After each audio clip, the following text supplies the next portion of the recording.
Hi all. വർഷങ്ങളോളം PSC പഠിച്ചിട്ടും 40ഉം 50ഉം മാർക്കിൽ സ്റ്റക്കായി പോയവർക്കും ബിഗിനേഴ്സിന് വേണ്ടിയുള്ളതാണ് ഇന്നത്തെ വീഡിയോ. ഏത് എക്സാമിനാണ് പഠിക്കുന്നതെങ്കിലും അതിൻ്റെ സിലബസ് മനസ്സിലാക്കുകയാണ് ആദ്യം നിങ്ങൾ ചെയ്യേണ്ട കാര്യം.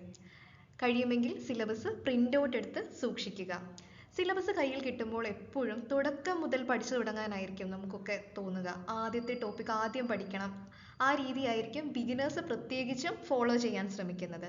എന്നാൽ ഇതിന് പകരം മാർക്ക് വെയിറ്റേജ് അനുസരിച്ച് പഠിക്കാനാണ് നിങ്ങൾ ശ്രമിക്കേണ്ടത്.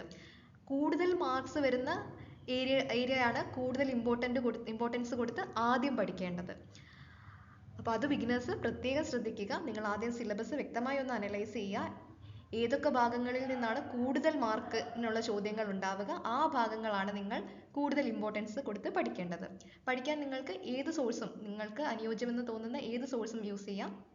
റാങ്ക് ഫയൽ ആണെങ്കിൽ അത്, ഇനി കോച്ചിങ് സെൻറ്ററിലെ നോട്ടാണെങ്കിൽ അത്, ഇനി അതല്ല ധാരാളം PDF ഇപ്പോൾ കിട്ടാറുണ്ട്. PDF നോട്ട്സ് ഏത് വേണമെങ്കിലും നിങ്ങൾക്ക് ഫോളോ ചെയ്യാം.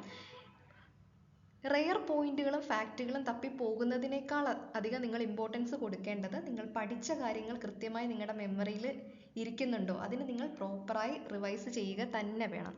റിവിഷനും പ്രാക്ടീസും വളരെ ഇമ്പോർട്ടൻ്റ് ആണ്. ഈ റിവിഷനും പ്രാക്ടീസും നിങ്ങളെ കുറച്ച് ഈസി ആയിട്ട് റിവൈസ് ചെയ്യാനും പ്രാക്ടീസ് ചെയ്യാനും സഹായിക്കുന്ന ഒന്നാണ് നമ്മുടെ ടെലിഗ്രാം ഗ്രൂപ്പുകളിൽ കിട്ടുന്ന ക്വിസ് ബോട്ടുകളും പോളുകളും.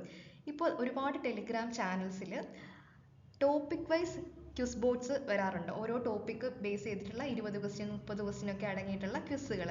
ഇത് നിങ്ങളൊരു ടോപ്പിക്ക് പഠിച്ചു കഴിഞ്ഞതിന് ശേഷം പ്രാക്ടീസ് ചെയ്യുന്നത് വളരെ നല്ലതാണ്.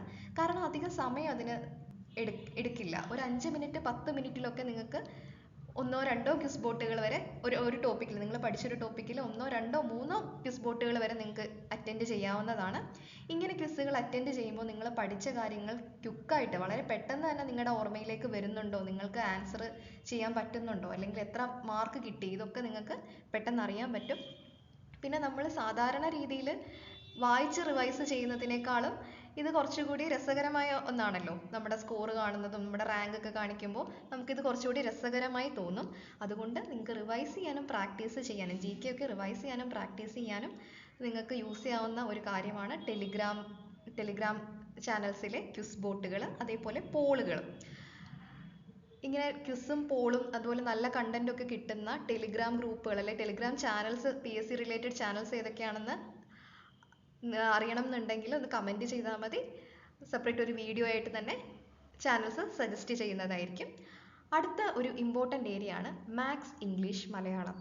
എല്ലാ PSC എക്സാംസിലും ഒരുപോലെ ഇമ്പോർട്ടൻ്റ് ആയിട്ടുള്ള ഒരു ഏരിയയാണ് മാത്സ്, ഇംഗ്ലീഷ്, മലയാളം. ഇതിൽ ഇംഗ്ലീഷ് മലയാളത്തിനും നമുക്ക് ഈ ക്വിസ് ബോട്ടുകളുടെ സഹായം തേടാവുന്നതാണ്. പ്രത്യേകിച്ച് വൊക്കാബുലറി ഒക്കെ പഠിക്കാൻ. വൊക്കാബുലറി മാത്രമല്ല, ഗ്രാമറും നമ്മൾ പഠിച്ച ഏരിയ, നമ്മുടെ റൂളും കാര്യങ്ങളൊക്കെ നമുക്ക് കറക്റ്റായിട്ട് മനസ്സിലായിട്ടുണ്ടോ എന്നറിയാൻ ഈ ക്വിസ് ബോട്ടുകൾ ചെയ്യുന്നത് വളരെ നന്നായിരിക്കും. പിന്നെ മാത്സ് ആണെങ്കിലും പ്രാക്ടീസ് ചെയ്ത് പഠിക്കേണ്ടത് വളരെ ഇമ്പോർട്ടൻ്റ് ആണ്. നിങ്ങൾ സിലബസ് അനുസരിച്ച് ക്ലാസ്സുകൾ കേട്ടോ, യൂട്യൂബ് ക്ലാസ്സസോ ഒക്കെ കേട്ട് പഠിച്ചതിന് ശേഷം നിങ്ങൾ മാത്സ് വർക്കൗട്ട് ചെയ്യണം. മാത്സ് വർക്കൗട്ട് ചെയ്യാൻ നമുക്ക് പ്രീവിയസ് ഇയർ ക്വസ്റ്റ്യൻ പേപ്പേഴ്സ് തന്നെ ഉപയോഗിക്കാം.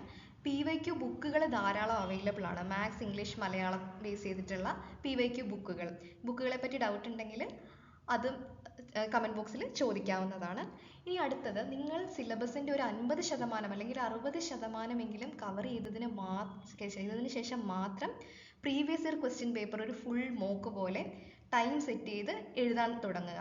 അല്ലാതെ നിങ്ങൾ പഠിച്ചൊരു തുടക്കത്തിൽ തന്നെ ചാടിക്കേറി ക്വസ്റ്റ്യൻ പേപ്പർ മോക്ക് ടെസ്റ്റ് രൂപത്തിൽ അറ്റൻഡ് ചെയ്യാതിരിക്കുന്നതാണ് നല്ലത്. കാരണം നിങ്ങൾ ബിഗിനർ ആയിട്ടിരിക്കുന്ന സമയത്ത് ആദ്യം ക്വസ്റ്റ്യൻ പേപ്പർ അറ്റൻഡ് ചെയ്യുമ്പോൾ ആദ്യത്തെ സമയത്തൊക്കെ നിങ്ങൾക്ക് മാർക്ക് കുറവായിരിക്കും. പ്രത്യേകിച്ച് നിങ്ങൾ അധികം സിലബസ് പഠിച്ച് കഴിഞ്ഞിട്ടില്ല എന്നുണ്ടെങ്കിൽ. അപ്പോൾ അങ്ങനെ തുടർച്ചയായിട്ട് 20 മാർക്ക് 30 മാർക്കൊക്കെ വന്നു കഴിഞ്ഞാൽ അത് നിങ്ങളുടെ ആത്മവിശ്വാസം കുറയുന്നതിന് ചിലപ്പോൾ ഒരു കാരണമായേക്കാം.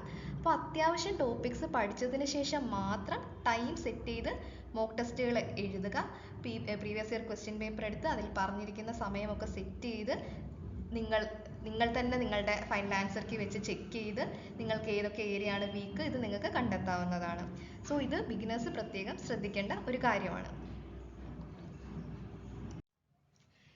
എക്സാമുമായി ബന്ധപ്പെട്ട എന്തെങ്കിലും സംശയങ്ങളൊക്കെ ഉണ്ടെങ്കിൽ നിങ്ങൾക്ക് കമൻറ്റ് ബോക്സിൽ ചോദിക്കാവുന്നതാണ്. അപ്പോൾ നമുക്ക് മറ്റൊരു വീഡിയോയിൽ വീണ്ടും കാണാം. താങ്ക്